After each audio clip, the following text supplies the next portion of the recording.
Count it down as right now we bring on our first guest today. She is Grace Raynor of The Athletic, covers football recruiting, the ACC, all that good stuff for The Athletic. Grace, welcome in. 94 days till Saturday in week 1 of the football season as we count it down. I don't know if you had that ticked off on your calendar, but thanks for hopping on with us for a few today. Well, to be under the sub 100 mark is pretty exciting. Yes, we started our countdown last Thursday, so we're chugging even sooner for all the week 0 stuff. But we're counting down to the Cuse opener. Got you on today, Grace. You had Fran Brown. You mentioned a little Cuse in your mailbag last week. You've been around this league for a while and seen the ACC. What do you make of everything that's going on at Syracuse right now when you see the kind of jolts that Fran has provided since taking over here? Sure. I mean, I think jolt is the perfect word to describe it. There just seems to be a buzz and an energy, and y'all can speak to that obviously better than I can, being local and living there. But just from a little bit more of a regional, national perspective, you're paying attention more to Syracuse on the recruiting trail. We're curious where Fran Brown is going, what's he doing, what has he learned from Kirby Smart that he's bringing to Syracuse, how long will this rebuild take, what's realistic for them. And so I think the fact that we're just talking about Syracuse right now in the off season, 94 days before football season, is probably a change from in the past, and just probably really exciting if you're a Syracuse fan. Yeah, I mean, we found it crazy, Grace. Like he got hired, what was it, tail end of November, so a lot of this was early December when the portal and the signing day and all that stuff was going on. But up here, it was basketball season, and yet we were talking football every single day because of all the stuff that was going on. You mentioned it from the national perspective. How much of a dent has he really made? Obviously, hey, you're still talking Georgia and Clemson and Alabama, and that's what you're talking for the top 5, top 10 recruiting classes in the country. How much of a dent has Fran Brown made in the scene that you see on a day in, day out basis? I think one of the most impressive things that just kind of caught my eye after he got hired was I ran a couple numbers before I came on, but the year before he came, I think Syracuse finished 88th nationally in the class of 2023 recruiting wise. And then Fran comes in and signs a top 40 class in about 3 weeks. I just thought that was remarkable. I think to your point right before I came on about, okay, at some point we're going to have to see some results on the field, and we're all going to be curious to see how this translates, definitely, and I think that'll impact his recruiting going forward as well. People, I'm sure, just want to see kind of what Syracuse looks like under him.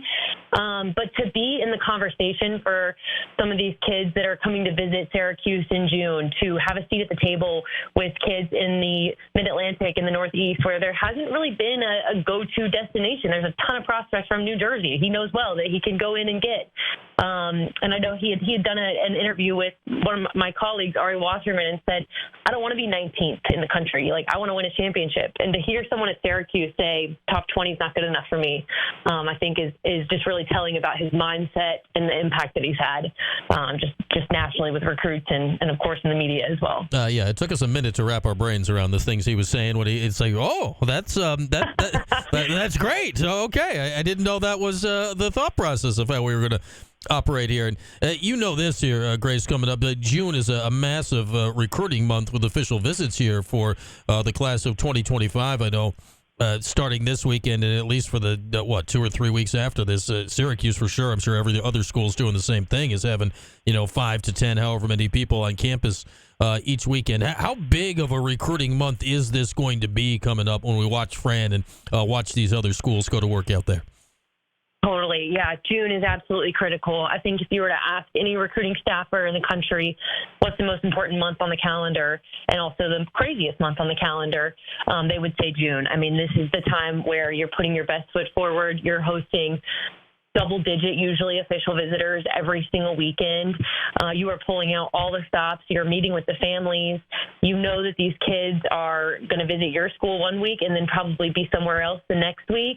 And so this is the time to give them your best shot, make your best pitch. And I would imagine in a place like Syracuse, this is really the time where, okay, he's been there for about 6 months now. This is the time you can spend some more time with him as a prospect, actually talk to these coaches one-on-one. The spring is very busy. As you guys know, kids are coming in and out of spring practice. coaches are going to high school campuses. But this is a chance for kids to get up there, see what his pitch is really all about, spend some quality time with him, and then in Syracuse's case, do everything you can to leave the most lasting impression that you can. And what's so interesting now, when you add in the transfer portal, it feels so often before the portal, Grace, and these coaching changes, like, people would leave the program and it would be several years, right, before you could replenish the numbers and have anything resembling a full roster. I remember when Doug Marrone took over, like, it took several years to get back up anywhere near 85. Fran's at 85 right now, 84 or 85, depending on how you're counting right now with the roster for the fall. So it turns over quickly. Does that change, I guess, if you are Fran, if you are a staff, like, expectations of how fast you can get things going in this transfer portal era based on how fast you can churn a roster here in this era? I think it definitely plays a factor, right? I mean, we've seen, and I think Syracuse could end up being one of these teams. These teams we see, they go into the portal, they get a big-time quarterback, and they completely revamp their program in 1 year, whereas, to your point, it would have taken 4 or 5 years, maybe with the high school model. And so I think that's another thing nationally, like, we're all super interested to see just Kyle McCord coming in there and how fast does this rebuild take? How long does it take, and what are realistic expectations? But yes, the portal has totally changed the game now, where you can build your roster a lot faster. In some cases, you can turn a program around a lot faster. I do think it's a give and take. You don't want to abandon the high school model, and I think Fran knows that and is going to be as aggressive as a high school recruiter as there is. But certainly, the portal allows you to go ahead and get a head start. Yeah, between the recruiting he did before the early signing period in December and the portal, give or take, about 50% of the roster has turned over here in the last 5-6 months or so. Grace Raynor of The Athletic is with us here. And I wonder this now, Grace, with everything that's going on in college sports right now, and my goodness, it could take us a while to list everything that's going on, but, primarily you're into the NIL world, you're into the ACC, who the heck knows about the future with Florida State and Clemson.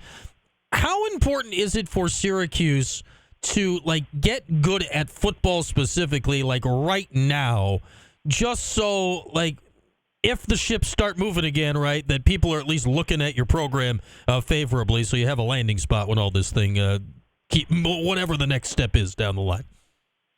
Yeah, it's funny that you asked that, because I had a reader asking a mailbag a few weeks ago that if I could go back in time and be the ACC commissioner for one day or something 10 or 15 years ago, what's the one thing I would have changed? And I said in my answer that I would have begged the ACC to take on more of this football persona and not be so reliant on basketball, and invest in football and do everything it could to copy the SEC and get really serious about recruiting and football resources and all of those things. And so, yes, I think it's critical that now more than ever, just given where we are in college sports, if you want to be relevant as an athletics department, if you want to have the necessary resources coming into an athletics department, it all starts with football. And I think we all knew that, and we knew that the television rights and the money that football brought in was obviously sustaining a lot of the rest of the athletic department. But now more than ever, I think you have to be really competitive in football if you want to consistently stay afloat and have a competitive product. What's your sense of the future of the ACC here, Grace? Obviously, we know Florida State's been throwing a big stink here for years. Clemson has done it a little more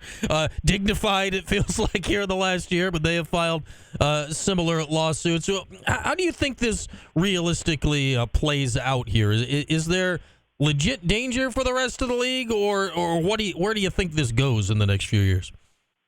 To be honest, I don't know that I know. Every day it feels like something else is happening, and we have a different iteration of a lawsuit is coming out.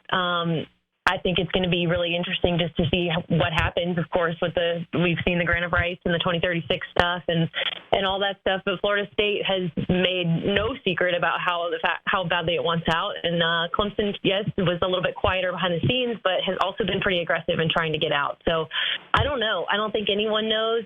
I think we'll see just kind of how it heads from here. But I wherever college football goes, wherever the ACC goes, I don't know that we're done yet. It feels like all the dominoes haven't fallen yet, just given the way we've seen realignment take over the last 2 or 3 years.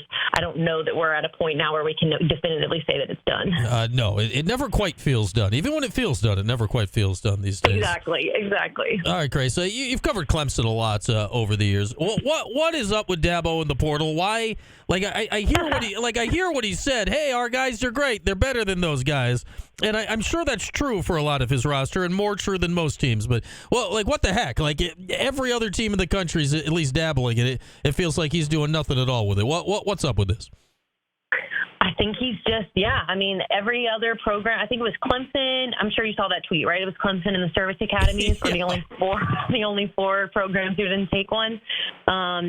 He has been a staunch defender of the high school model, but it has drawn obviously immense scrutiny, and especially Clemson has taken a step back these last couple of years. I think that everyone can agree that this is not the Clemson team that was competing for national championships and in the playoffs 6 straight years, and sort of could hang with anyone.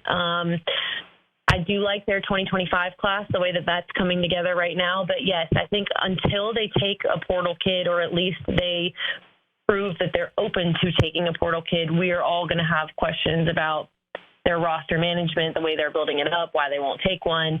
I don't think they need to overhaul their roster by any means, but they could have used a receiver. They could have used an offensive lineman. And sometimes that's all it takes. It's just a stud at one of the skill positions to completely revamp your offense or your defense. So I think that's the most fascinating storyline in the ACC is where is Clemson this year? Do they rebound? And is Dabo's model sustainable, or is he going to have to adapt? Yeah, especially right with the clear comparison to Florida State, they've gone head first into the portal. We saw that last year. We certainly see. It'll be really play out when Clemson and Florida State play this year, and DJU's on the field. They'll be staring into a mirror on stuff like that. Is there any better way, right, to see which one's working better right now than when you look at those two going at each other this year? Yeah, you're right. It's kind of opposite approaches. I remember this time last year, Florida State was getting criticism the opposite way. They went too in on the portal, and they didn't recruit well enough at the high school level. And I think last year they put together a pretty solid high school class. But this time a year ago, they were getting the exact same scrutiny, just on the opposite end. So it will definitely be a battle of two different styles. And then you throw in DJU in the middle of it. And I think that early October is going to be must-see TV between those two teams. The storylines will abound for sure. And, with good reason, those two will be right toward the top of the preseason picks to win the ACC. We go into this era of the college football playoff here expanding, Grace. How likely is the ACC, or what would have to happen this year for the ACC to get multiple teams in this thing? We know the SEC and the Big Ten are going to get piles. How tough is it going to be, or easy is it going to be, I guess, for the ACC to get a couple of teams in this thing this year? I think it's definitely feasible. You look at Clemson, you look at Florida State. I think they've got good chances of getting in. Miami, I think, is maybe a little bit of a dark horse. That we saw their struggles last year, some in-game management issues, but they're a really, really talented team, recruiting extremely well. This is the part of playoff expansion that I'm excited about. Is let's get some more teams in this conference in. Let's see how they really stack up. And I think if you're the ACC, you've got to be so pumped about that, because for so long the narrative has been, the ACC is a second-rate conference to the SEC and the Big Ten. And so now's their ACC's chance to get multiple teams in, prove that they belong, and leave it out there on the field. So we'll see. I definitely think it's possible, starting with Clemson and Florida State. Hey, if Miami learns to take a knee this year, they'll be right in this thing. We'll see if they can figure that out. All right, Grace Raynor with The Athletic with us. Grace, we mentioned there's so much stuff going on, right? This Jaden Rashada lawsuit, the House versus the NCAA, just everything that continues to happen with NIL and all the changes on that. When you look at all of these things, all these big things, right, and their impact on recruiting, what is the thing that stands out to you that's going on right now that you're like, yeah, this is changing the game in recruiting, the recruiting you look at the most here going forward? I do think NIL has changed recruiting a lot, and I do I don't blame the kids, right? I think it's a part of the pitch now that you have to consider and you have to listen to. Just like if you and I were taking a new job, of course we would be asking about salary, and so that's the large part of it. I think.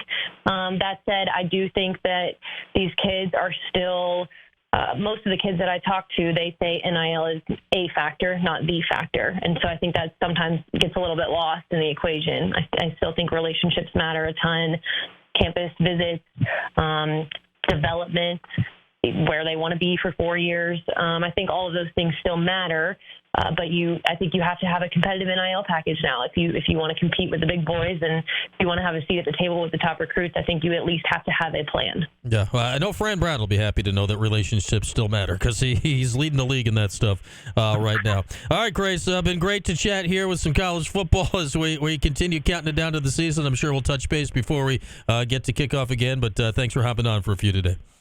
Yeah, thanks so much for having me. There she is, Grace Raynor of The Athletic. Check out all of her stuff on The Athletic. That's where you'd go to find all that on the Twitter at GM Raynor to check out everything from Grace. Does a great recruiting mailbag and definitely keeps tabs a lot on the ACC. So always good to chat with Grace as we continue our 100 Days Countdown. We're 6 days in. It already feels like a marathon, and we have not completed the opening mile yet. We have officially painted ourselves into a corner. And we shall see how this goes throughout. We're not even out of May yet. June's not till next week. Can't even see the shore over the horizon. But it's out there. It's out there, people. All right, let's hit a break in this hour. Brought to you by William Mattar. Hurt in a car? Call William Mattar. You can give us a ring when we come back. Phone lines will be open at 315-437-7644. That is 437-7644. Phone lines open for a bit. Oh, are we going to talk rowing next hour? Yes. Joe Willis, the Orange Varsity Men's 8. The IRA Regatta National Championships are this weekend down in New Jersey. Talk to Joe coming up next hour as well. All that when we come back after this here on this Wednesday in the Cuse, in Utica, in Rome, and on QSportsTalk.com.